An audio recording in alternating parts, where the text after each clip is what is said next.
podcast is part of the Sports Social Podcast Network.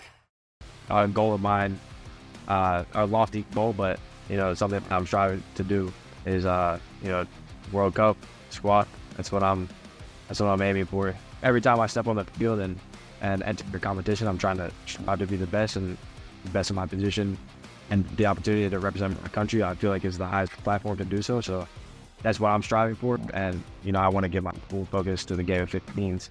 Welcome to U.S. Rugby Happy Hour Live. Interviews with the biggest names in American rugby. The New England Free Jacks, Major League Rugby champions. One-on-one to score. Here are your hosts, Bill Baker and that other guy. Hey everybody, welcome to U.S. Rugby Happy Hour Live. I am Bill Baker. This is John Fitzpatrick. And we are the Dos Amigos. No, I've already tried that line once before. We are the Wild Stallions. Is anybody reference there? Okay. That went over my head. Bill and Ted's Excellent Adventure. Bill and Fitzy. Yeah, I'm older than you and our guest leader today. Anyway, Fitzy, man, good to see you. How are you? I know we had a week off last week, and a good week for you to take off. It sounds like. Yeah, I got COVID for like the second or third time. This one really knocked me down a little bit. I thought I was invincible, but I guess Mother Nature had other ideas. But I'm back, baby. I'm feisty today. Yeah. Nice. Now, well, don't fight with our guest because last time you did that for that. He lives too close. I've done 95. He's going to drive about 40 miles towards you and knock on your door and say, "What did you say to me last night?" Well, man, I'm really happy you're feeling better. I had the same thing a couple weeks ago. And yeah, it's never a good thing, but we're healthy again. We're back. We're normal. We're on the show. We're back with U.S. Rugby Happy Hour Live, and we have a great guest tonight. We're going to get to in a little bit. Malacchi Estrada, I'm not going to say former USA Sevens, but USA 7 player who's now going to be playing with Seattle Seawolves back to MLR in 15. So we'll talk to him about that in a few minutes. But Fitzy, I want to talk about a couple of things real quick. USA men are obviously in Japan right now. They lost Japan last weekend. You watched the match, I'm assuming, right? Yep. All right. So what do you think about their loss to Japan? What was your impression of that match? Losses are never great, but was it that bad for USA? It was actually a good performance. Yeah, I kind of go back and forth, right? Because this Pacific Nations Cup, there's no Rugby World Cup qualification on the line. That starts next year. So some would say this is an opportunity to introduce some new players, right? And Scott Lawrence has done that a little bit, but you can't just be completely throw the new guys on there. You got to have some of the veterans showing the way. This is how you be an Eagle. This is how you prepare. This is how you play. And big tests, right? Like, got to beat Canada, of course. Mm-hmm. Japan's a quality side. It's what we aspire to get up to, right? They certainly a model. Right. Fiji this Saturday is going to be tough. So I knew going into it was going to be some tall tasks, ahead of them. And, there were moments there against Japan where it was looking pretty good. But then there were other moments where you could tell that, just step behind or something's just not clicking quite yet. But there were, look, we were down by a try with, 60 minutes into it or so. So it was a competitive game. Yeah, and my impression of that was I was a little frustrated at first because Japan's speed was so much faster than USA's. It felt like USA's defense was on their heels too often. Japan was way too quick with recycling the ball, with restarts and catching USA's defense unaware, let's say. And I feel like they did a good job at halftime. Scott Lawrence, perhaps in the conversation with the team, to figure out how to play them better in the second half. And it did turn out better in the second half. Obviously, Japan had a couple more tries in there, but I was okay with the performance. I thought Ruben de Haas looked really good at scrum half, despite not playing for a long time. He's been down 100% with the Cheetahs down in South Africa. So it's good to see him back at number 9. And even his reserve did really well also. So, and the guy that really, really, really, really impressed me was Jama, Fernando Schultz. Yeah. He had a fantastic game. And at least for me, for Eagles Overseas, I really hope he goes overseas and plays for a premiership team. It may not happen, but I would love to see that. Yeah. Going forward, you mentioned Fiji. Fiji beat Wales in the 23 World Cup or leading up to it, prior to the World Cup. And then they beat Australia in the World Cup, but then lost to Portugal. So what Fiji side are we going to see this Saturday morning in the United States against USA? Is it the one that lost to Portugal, or is the one that beat Australia and Wales last year? So who knows? And I love Fiji. Like other than USA, and Fiji is one of my favorite teams. I love the way they play the game. I do feel like they're going to wreak some havoc on the American defense, because the way they have ball in hand, the way they pass, offloads are amazing. If you think about it, Fitzy, there's less than 1 million people in Fiji. And if you look at it when they beat Australia, there's 25 million people in Australia. So it's like, these are rugby nations. Australia's a rugby nation. So, I felt it. I felt extremely proud, only because I played with Fijians in my days. Not that I'm Fijian by any means, but I like it, and, honestly, I'm going to actually give it to you right now. Do you think USA has a chance to beat Fiji this weekend? Well, I will say the side that Fiji's going to run out against the U.S. isn't going to be the side that, would be their regular World Cup side, right? Yeah. That's a given. But yeah, I did watch the match they played against Tonga last weekend. In that first half, it was close. Now, Fiji did have a discipline issue. The one guy went off with a yellow, then it was upgraded to a red, so they were down for 20 minutes there. But Tonga played pretty well, kept close in that first half. But then Fiji ran away with it in the second half when they buckled down and realized, this is not a game that we should be losing. So my hope is that the first 20 minutes is really key for the U.S., not letting that scoreline get too ugly too quickly, right? And maybe trying to match Fiji in their style of play, right? Like the Fijians play a certain way, and it's nearly impossible to try and go toe-to-toe with them, just the dynamic offloads and the ball always staying alive. So try and stay to their game, but be physical with the team. I mean, like you said it, Emma, let's run this guy and let's kick it out to the wings. Let's try to be dynamic, but it's going to be hard to run with Fiji like that. So let's not try and play that game, or it's going to might get ugly quickly, but we'll see. Yeah, and a quick note about the Japan match. The Nate Oxberger, I've always loved him, and perhaps our guest a little while for now will enjoy him as well, being a wing player. But that little move he made off of the pass from from Ruben de Haas, a little cut inside and out or out and in, it's like basically the equivalent of an ankle breaker in baseball, like that curve ball that just that was just a great little move. I don't know if Fiji. I think Fiji's more punishing in that fact. It's like if Nate does that, he might still get hit. He may still score, but he's going to feel it. Right. So with that said, I mean, I love that play. And I said earlier about Jama having a great game in Japan, and then hopefully USA. I just want them to be competitive against any team, Fiji or around. So try. Win or lose, if we're in this match, I'll be happy. A win would be even bigger, because there is all this dumb talk on social media everywhere else, like how should USA still be hosting the 31 World Cup? Well, that's absurd. Yeah, like it's down the road. And quickly, let's pivot real quick before we get to our guests. Let's talk MLR really fast. Chicago has a new head coach. Yeah, the Hounds, Chris Latham from the assistant coach from Seattle, which our guest is going to soon. Australian legend, a 3-year deal too. That's great, and I'm excited about this. He's got a lot of backing in. Fitzy, I think Chicago could be the real deal. And at least a year, maybe 2. I think they could be one of the strongest teams in the league, along with like Seattle, New England, San Diego. I really think they're going to be right up there with them. Not just because of Chris, the new signing, but just something about this team, something about the backing of fans in Chicago. It's just such a great rugby town. You know what I'm saying? Yeah, there's everything there that would support a great MLR franchise, and I hope it happens, right? Just kind of bolster the community there in the Midwest. Chicago, they nearly put it together last year. They made a run to the playoffs. But yeah, kudos to Chicago for signing with Latham, and we'll see come January, February when training camp rolls around, just what that team looks like. Absolutely. All right.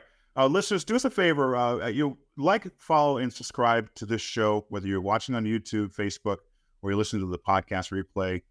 We do appreciate it. We want to share the show with all your friends, with everyone we know here in the United States or abroad as well. We do get listeners from around the world. I believe we had someone in the Ukraine last week listen to one of our shows, and hopefully they're safe.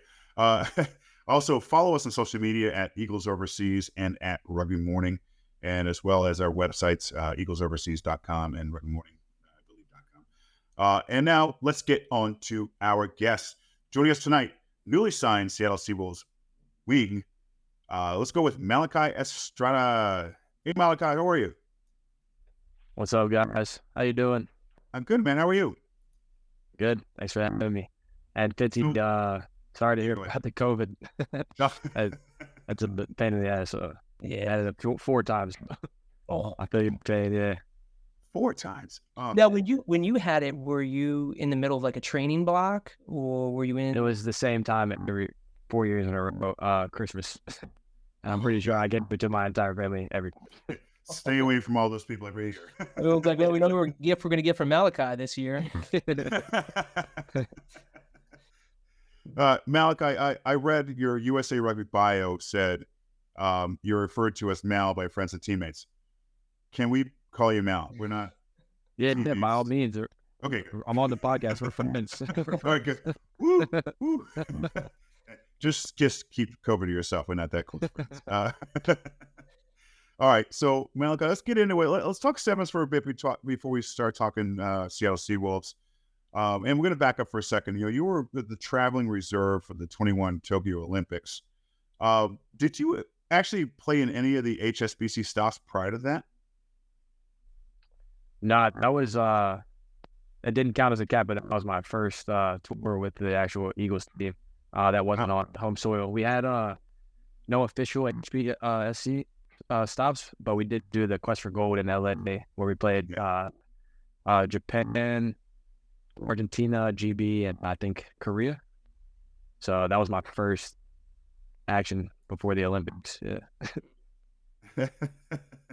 I want to. I know Fitzy, you're gonna go here next year, but I was going through some of your Instagram videos, and I remember going back. I actually saw this video a few years ago when this happened. And when I saw it again, it just clicked. It's like, okay, I know who this guy is. Well, I know, familiar with you, obviously. You posted a video of yourself reading a letter from your mother. And I remember that was like, you were like yesterday, I feel like, and soon after I wrote a similar letter to my daughter going to college, academics, obviously, but playing collegiate soccer. Dude, the tears, I actually was watching it again. I still teared up again. But then my daughter was telling me when she read it, she was tearing up also, this whole thing. And I sent her that video of yours years ago. And it came back again. It just clicked. It's like, oh my God, this is great. And so the dad mentioned all that. I mean, holy, you know what? I mean, that's, I don't know. Was that the first time you read that letter was on that video? Or is that, and maybe you did it once before, because you still teared up a little bit. You choked up. Oh yeah, no, I was choked up. I got a little choked up just thinking about it. Yeah. No, that was the first time that I had seen that letter. I know my mom, they had reached out to my mom before, and they had, told her to write something special. So I'd kind of known that I was going to be receiving something. But seeing the words and reading it out loud, being in the dark, lit room, and it was and just the whole experience and the opportunity to like represent my country. It was pretty overwhelming. I was overwhelmed with emotion. I was trying my hardest to not just bawl my eyes out. So yeah, it was an amazing feeling, amazing experience, and that's awesome that you did that for your daughter, and she probably was feeling the same way I was. It was awesome. About that, let's move to the most recent Paris Olympics here. Officially Olympian. Congratulations. We can see the sweatshirt. You're gonna get the Olympic rings tattoo? I'm thinking about it.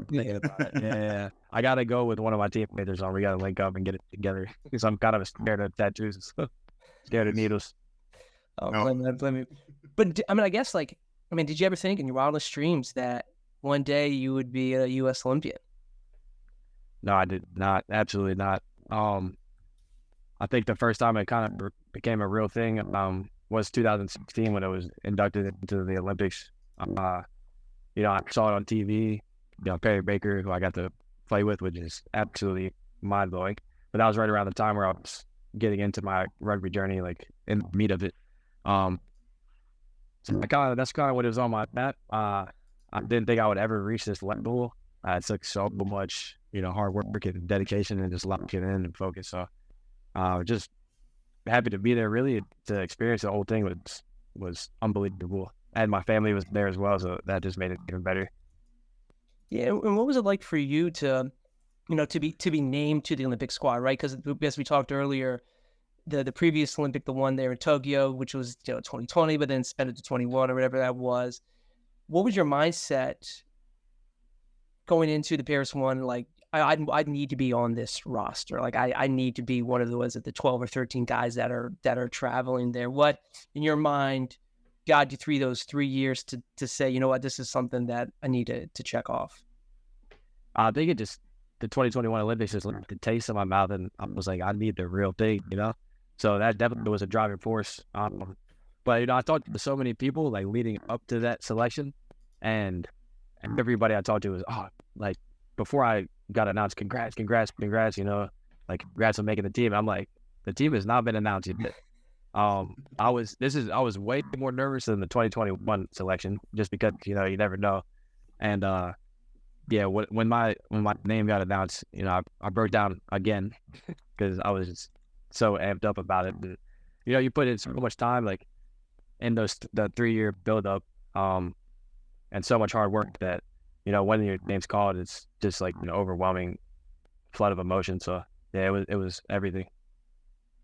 And I noticed on your again Instagram post, you posted some really cool videos going to the Paris or at Paris. You ate it up.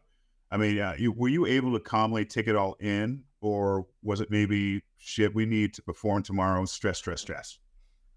It was a combination of both, and it was like hitting me in waves. Yeah. Obviously, like the selection that hits you, and I call my mom, my wife. Then the travel preparation, getting on the plane, that hits you. You get to the HBC, you're with you see all the Olympic rings and the USA banners and the other Olympic athletes, just the USA athletes. So that hits you. Then you get your kit, which was unbelievable experience. Oh yeah. So it just kept hitting you in waves, and then it finally like really hit me that I was at the Olympics when I was running out of the tunnel against France, and then 80,000, packed stadium, and yeah, it was all real. Now, how did you feel to us as viewers, it was odd that unfortunately you were done even before the opening games happened. Did you feel that at all, that you were done part of that, or still just involved in that whole bubble of the Olympics? Did it change anything? I don't think it changed anything for us, playing wise, just because the stadium was 80,000 deep. It was jumping, man. Which is amazing. Like, I think France to have a Rugby World Cup in Paris was amazing. Like, they couldn't have picked a better spot. Like, they are fanatics about their rugby. They were just coming off the World Cup. DuPont's playing in it as well. So we weren't really affected. I think maybe some of the other sports might have been a little bit affected just because it technically didn't start. But no, we were feeling all the energy. It was great. Yeah, I didn't notice. Well, if I remember correctly, was it you or the women that opened up against France? Was it you? Yeah, it was us. Yeah. So we drew France. 12. Yeah, that's a huge stadium. I mean, you played in front of some big crowds, say LA Sevens or wherever else, but that was different. The home crowd cheering for, let's face it, DuPont. Right. So, I mean, and you came off the bench late in that match. I mean, I couldn't even fathom. I played in front of 1,000 people once, and I was amazed by it. That was crazy. You couldn't hear yourself big. Yeah, right, sorry about that match. Yeah. Because we had Mike Friday on a couple of weeks ago, and we talked a little bit about the France match, right, and just about how the points were tabulated for the Olympic Games versus, right, like an HB Sevens game, right? So like you guys drew with, or you kicked out to reserve the draw and get the 2 table points, which were huge. It was the absolute right decision because you'd be able to advance to get to the quarterfinals. But like during like the 7th circuit, Mike was saying we probably would have played on to try and win, knowing that we could have lost there. I guess, like in your mind, the team, was that kind of the game plan, knowing that like if we're tied at a certain point and the game is, the time is off and we can get those 2 points by ending in a draw, even though we might not like it, it's against our competitive instinct. We're just gonna do it because it's the right thing to do. Was that something that was kind of like that, or was that pre-advanced, I suppose?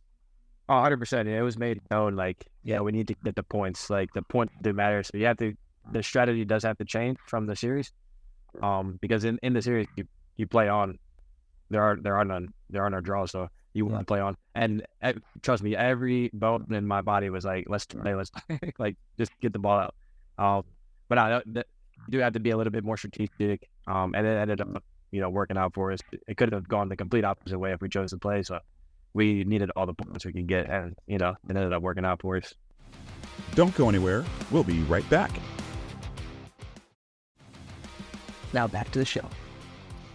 One or two more questions here before we move on to 15s. Were you guys able to be there for the women's bronze medal match at all? Yeah. Yeah. Come on. You were there as fans. Well, more than fans, obviously, but we had Emily Bidwell on and also Ari Ramsey on as well. And their impression obviously was holy. Again, it was just everything happened so fast. But from your perspective in the stands or the sidelines, we talk about that moment and how you were going, what did we just see? Mm-hmm. Yeah, it was insane. It was another emotional moment in Paris for me as well. So happy and proud of them. Like, they worked their asses off. So I actually watched the France and Fiji final, and in my opinion, that the stadium was rocking way more for the USA, the women's squad. Yeah, the bronze medal match. It was crazy. It was unbelievable to watch. All right, here we go. So you're leaving sevens, going to 15s, back to 15s. Sorry, not going to 15s. Mike Friday's leaving as well. Is there any connection to that, or is it just a coincidence that you're also going to 15s? I think it was just a coincidence. We did kind of sit down, so I didn't know that he was leaving. And he asked me, what do you want to do? I'm sure there's prospects for you. There was the beginning of the 2023 season, I was getting some offers as well. I wasn't sure if I wanted to compete in the next Olympics. I was getting a lot of overseas and surprisingly NRL and league offers. Wow. And super league. It's just a coincidence. But I think it was just kind of the direction I saw my career taking. So, yeah. Now, when you look back over your career with the USA men's sevens, I mean, there's probably, a flood of great memories. But if I ask you, what are some of your fondest memories? What springs to mind immediately for you? Damn. My immediate is probably Hong Kong. I scored a game-winning try against Australia, I believe. That was insane. It was in the South Stands at the Hong Kong Stand. I don't know if you've ever been to or experienced. No, we've heard a little bit. I didn't get any piss thrown on me. But nah, that stadium, the atmosphere is great. The last stop was this past year. They're changing it to a different stadium. Very nice, brand new stadium. But yeah, that stadium has so much character and history, and the fans really get up for it. So that's probably one of my favorite personal memories. Team memories was the first medal that we won in, I believe it was Cape Town. The first bronze we won with me on the team. That was pretty special. A couple guys went down. A lot of people stepped up. The young guys were getting vetted still. I think we proved a lot to the older guys and the coaches and stuff, and got the job done. So that was probably my favorite memory. It's a good team win. Yeah. Now, is sevens done for you? Is that dorm always open? Just cracked a little bit. Here's the question. As of right now, I'm focusing on 15s. A goal of mine, a lofty goal, but something I'm striving to do is World Cup squad. That's what I'm aiming for. Every time I step on the field and enter the competition, I'm trying to strive to be the best and best in my position. And the opportunity to represent my country, I feel like, is the highest platform to do so. So that's what I'm striving for. And, I want to give my full focus to the game of 15s. I mentioned earlier I got some league offers, so I kind of played around with the idea of playing league. It looks like a very fun game. They pay good money too. Yeah, they do. But no, I I had the thought and and kind of, I guess, the dream to play 15s and represent the country. And I thought that was something that I really wanted to give like a full go towards and see that through. So I'm going to give my full effort towards, pursuing 15s and making this career as good as possible. Sevens, it's on the back burner. It's never out of the question. It's a great game, and I love it, and it's given so much to me. So, it's always got a place in my heart, and you never know what can happen. A different kind of fitness. Different. It's crazy different. Yeah, borderline insane. Well, Malacchi, we just, as Fitzy just mentioned, returned to the 15s. You did play with the Houston Sabercats in their inaugural season in 18, and further, just signing with the Seattle Seawolves. Can you take us through your thought process as you began to evaluate moving from 7s to 15s? I know you mentioned league and whatever else, but talk about that process about leaving 7s and going towards Seattle Seawolves. Yeah, of course. So in this process, I think it was first, reach the Olympics. I thought about it. I thought about leaving 7s before, and I was like, and I technically I'd already made it to the Olympics, so I was like, did I get that fix? I did not get that fix, so I really wanted to make this year's Olympic team, and compete for a medal. We obviously fell short of that goal, but I got there in the end, and it was a very long, long and hard grind for these past 4 years, in the 7s program. So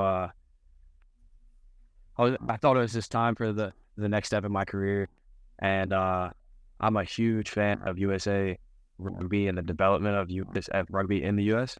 I had a couple of other interests in Pro D2 teams and stuff like that, but I am like such a huge fan of the MLR. Like, it's insane. I think it's got so much room for growth, and it's improved so much since I first started in the MLR, and the potential is insurmountable. I think it's going it's headed in the right direction. The talent is improved, the coaching is improved, the facilities, everything like that is improved. So I'm a huge fan of the MLR, and also it's good that I do get to play domestically. I'm a big family guy. My family gets to watch me play. With the 7 series, it was a lot of international stuff. One stop in LA, the family, was living on the East Coast. They couldn't always make it to the game, and they always, ask me how I'm doing overseas. I'm sending them games, and it's like 2 a.m. for them, so they can't even watch it on TV. So, I do it part of me does it for them, and the fact that they weren't able to really watch. And I think I would have ran into that in France as well if I was playing over there or somewhere overseas. It's not the entire reason why I made the decision, but it is a pretty big part for me, and I want them to get to experience that and watch me play, and I want them to experience it as well and have them in the stand. So I think that was a pretty big factor in the decision. Yeah. Well, let's hope Seattle actually plays at DC this year. You can have a whole Estrada family section. Fitzy, make that happen. So let's talk about Seattle Seawolves. What was the pitch from Seattle, or head coach Alan Clark to get you signed? Was it free Starbucks? Was it off rock concert tickets?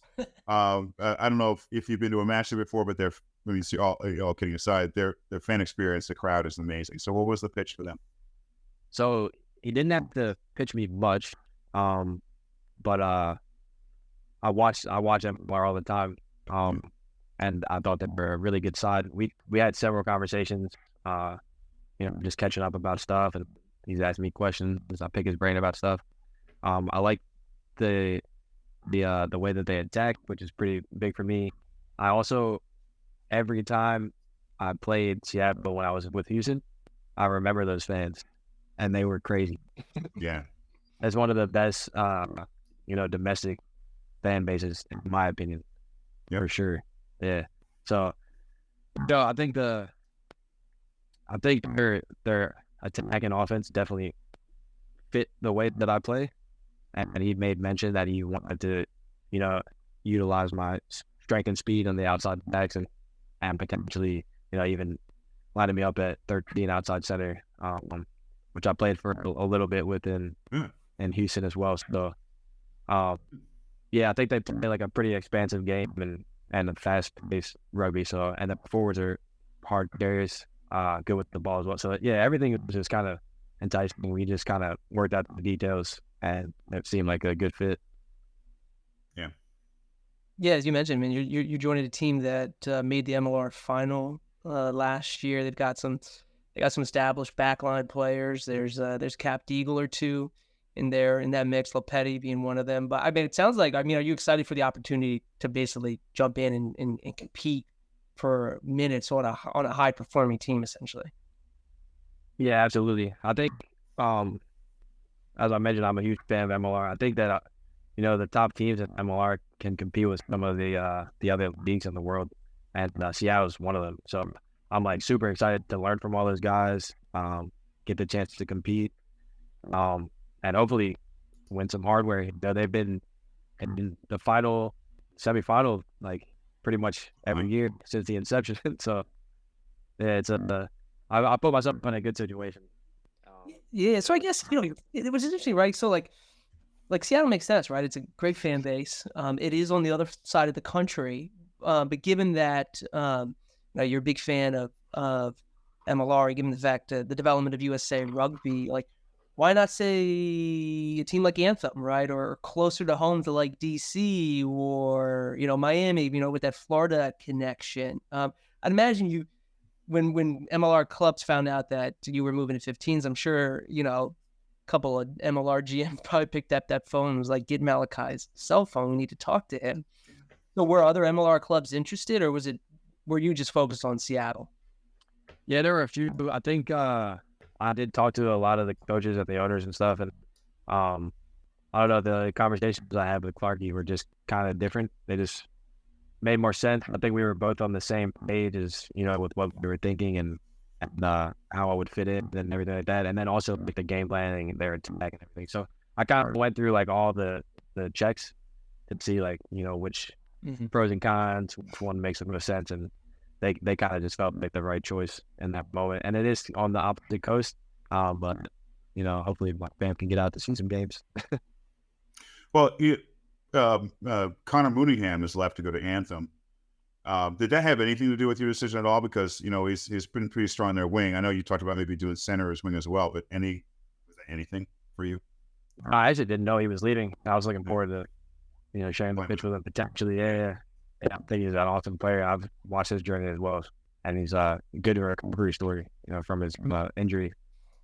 Yeah. He bounced back really strong. So I was looking forward to playing with him, but unfortunately he's gone. Now I'm sure he's going to rip it up in Anthem, and now I'm excited to play again. Awesome, yeah. And you're right. He's had a tough go of it, drafted number 1 a number of years ago, and he's finally healthy and proving himself worthy. He's had some great matches USA. And speaking of health and fitness, have you thought about your workout program?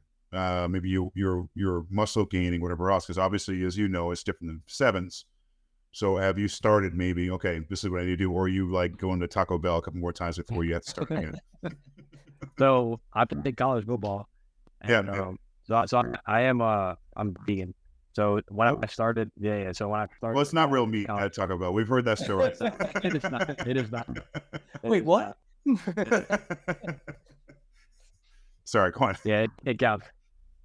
No, but so when I was playing college football, I had running into the same issue. I was like pretty skinny. I was lean, very strong, but just didn't have enough like cushion. I would eat honey buns in my dorm room. I would eat like a whole case of honey buns. Yeah, I don't know if I'm gonna do that, but I think I had to put on some weight when I need to. But yeah, the workouts I'm just gonna work out the same, just eat more. So I want to go on this real quick, Malachi, because there's been some other well-known athletes who are vegans. I think the one that immediately comes to mind to me is the great Houston Texans running back from a few years back, Arian Foster. I believe he was a vegan. So as you hear about high-performing athletes, right? Like they work out a ton, so they need to bring calories back in, right? And it's easy to load in calories on stuff that's like dense, like meat. And this is where my ignorance comes in on health. So check me on this. But so when it comes time to, make sure you're getting enough calories into your body and proteins and stuff? Like, is it legumes? Is it beans? Like, how, or is it, like, educate me on this, right? For a high-performing athlete who needs to be able to bring in high-quality calories, like, how many vegetables and stuff are you eating? It's more than vegetables, right? Like, it is a lot of vegetables, but it is more than vegetables. Okay, I'm it's actually crazy. So I come from an Italian and Jamaican family, and meat is very much in the both of those diets. So it's kind of a hard transition. And when I go home, my family, they're giving me shit the whole time. But I try to just make. So my wife and I, we actually cook a lot, and we also owned a vegan market while we were living in farmers market. So we ran like a farmers market in San Diego. Yeah, so we would get a lot of food from them, and we learned a lot from them as well, like how to cook different stuff. So they were cooking like friggin' Greek food, Mexican food, Indian food, like all types of stuff. Like I had never even heard of until I met all these people. So yeah, we get creative with it, but I'm like big on pasta and just like a red sauce, some vegan like diet cheese or whatever. But yeah, I don't know, the carbs, protein, I eat a lot of veggies, beans, nuts, smoothies, protein smoothies are like the vegan whey protein. So yeah, I get it. I just have to eat like a little bit more. And then, have you ever had like the Impossible meats? Yeah, I've actually tried it. Yeah, it's surprisingly good. Yeah. So it is like my cheat meal. I don't think anyone knows it, but Burger King has Burger King has an Impossible vegan Whopper, and it is fire. It's so good. So yeah, it's like my cheat meal. I'm like, damn, I need some bad food. What's the bun made of? The bun is made of regular bun. So it's like, okay, all right, yeah, yeah. I don't think they use I don't think no dairy. Yeah. And then like the mayonnaise I think is like the non-vegan topping. Yeah. So they have vegan mayonnaise that they use specifically for that burger. So how long have you been vegan? I mean, you talked about playing football and college football, trying to Miami and moving to Central or Rugby, whatever else. Have you been vegan for a long time? So I started in 2014. So damn, it's been like 10 years, on and off though. So there was a time where I folded. I was getting so much shit from my family that I was like, I can't deal with it. I folded it for like a year, and then gradually they went back to vegetarian and then vegan fully. So sometimes I have cheat days. I have like a freaking mozzarella stick or something, but it's mostly plant-based vegan diet. Yes. But I mean, that's gotta be tough. I mean, I'm intrigued by this because diet's important to everybody, but it's gotta be really tough, especially you going to Paris. You go, you're doing stops at HSBC. I mean, you don't have a dietitian with you, obviously, so it must be difficult. So we have a nutritionist that travels with us. Yeah, Jackie. So she will actually email the chefs at the venue, at the hotels and stuff, and make sure that they kind of like cater to, because there's a couple like vegetarian people, some people that have diet restrictions, so they did get special requests from time to time. So she does like a really good job of like letting her know, like, oh, there's a tree hugging grass eater coming in. It's like, make sure you got food for them. Nah, they do a good job on tour, but it is tough. Like in Paris, especially the European countries where there's just like getting cow legs in the store windows and stuff. God. Yeah, they're not. Nah, it's crazy, but they do a good job. And the Olympics was amazing with it. They had good options for everybody. You didn't have that chocolate muffin that everyone's talking about, did you? You're like, that was the key. Do it. You're like, I did it. I had like freaking 500 croissants though. Oh. It's funny. I text my wife, "What's for dinner tonight?" She says, "Whatever I fucking making." Anyway,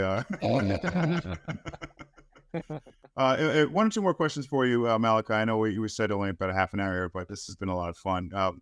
Let's talk about the future again. Okay, you mentioned earlier about USA Eagles future, so let's go over that again.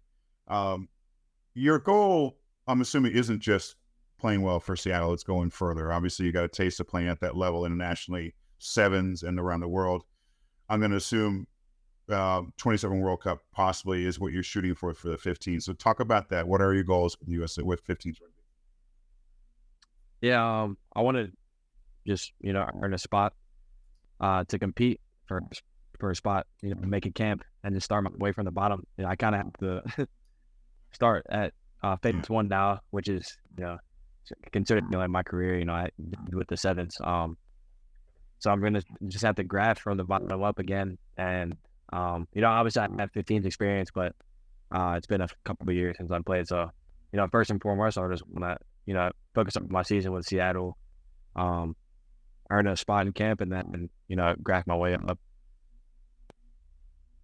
Pretty simple. It's worked for me before, so I figured I could do it. You've gone down that path before, Yeah, right. successfully. So, I guess just related to that question, have you had conversations with the men's 15 staff? Like, are you on their radar as someone that we got to keep an eye on Malacchi now that he's back in 15s?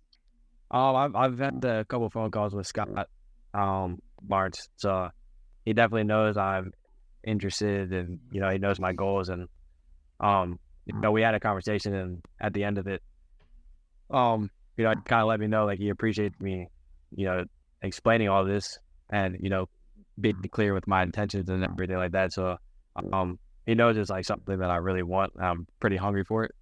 But now I have to put in the work regardless, so it doesn't matter what conversation we had. I still have to prove myself and have a successful 15th career.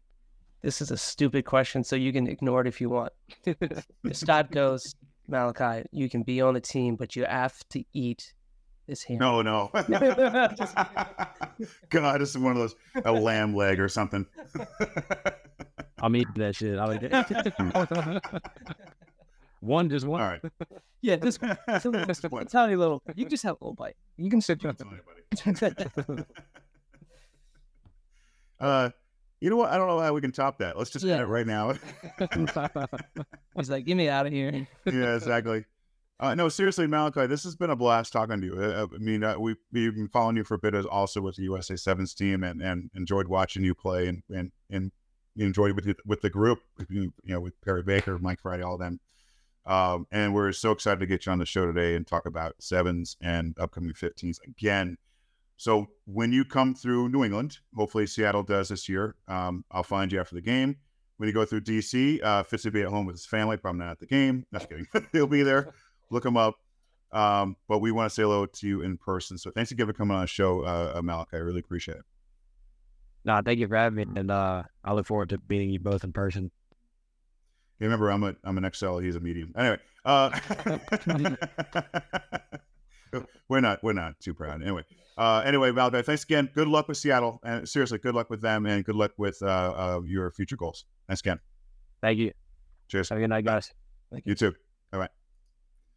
Oh yeah, man. Just these guys are great, and he's a good guy. Like we might have had the most swears ever on a 35-minute. I think you started it. You started it. I did. You dropped the F-bomb. I'm like, oh man, we crossed the Rubicon. I did. Well, I meant to also, because it there was a reason for it. I think I forget what it was. Well, I mean, back to Malacchi for a second. I mean, if we talk about future like wings that U.S. needs, as some of the veterans start to age out, he's got the size and the speed that you want for an international test wing, and someone who could also play outside center, like that versatility, that's coveted. So it excites me when I saw that Seattle announced that they had signed Malacchi. I was like, oh, men's Eagles is next. Like, he's got to earn a spot on Seattle. He's got to play well.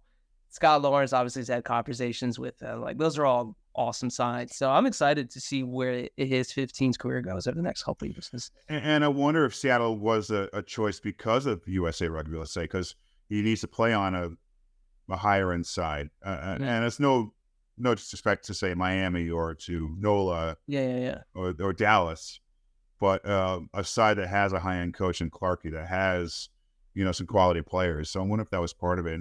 And originally, when we were doing our notes, I thought, okay, Mooneyham's gone. I wonder if he says, spots for me, but that wasn't the situation at all. So, yeah, I bet you that was part of it. I mean, there's a few Eagles, right? There's JP Smith there. There's Lepetti there. I mean, Futi, I think it's part of he's been identified as the larger group. He's there. Obviously, Rieker Hadding for a little bit. Yeah. Oh, and former Eagles, like I don't know if not Samoa. Oh, the hit.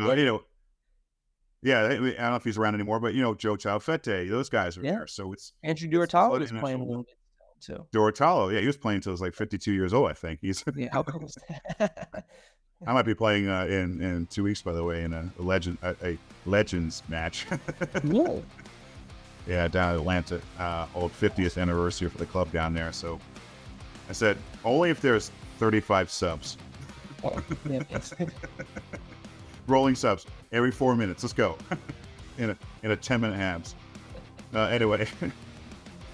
Yeah, good. Those are good guys. I'm looking forward to seeing how Malacchi does in the future. And, and the good thing with you and I have him on these shows, not him, like him, I feel like I'm more aware of these guys, talk to them and keep an eye on them. And maybe you'll draft them in the next MLR draft, fantasy picks. I think he may go high. He could. List. He can play multiple positions, so that's good too. All right, John, great stuff. Listeners, again, please like, follow, and subscribe to the show, whether you're on YouTube, Facebook, or wherever, and also on the podcast. Share it with your friends. Let's get more and more listeners out here. Follow us on social media at Eagles Overseas and at Rugby Morning. Thank you very much. Have a great weekend.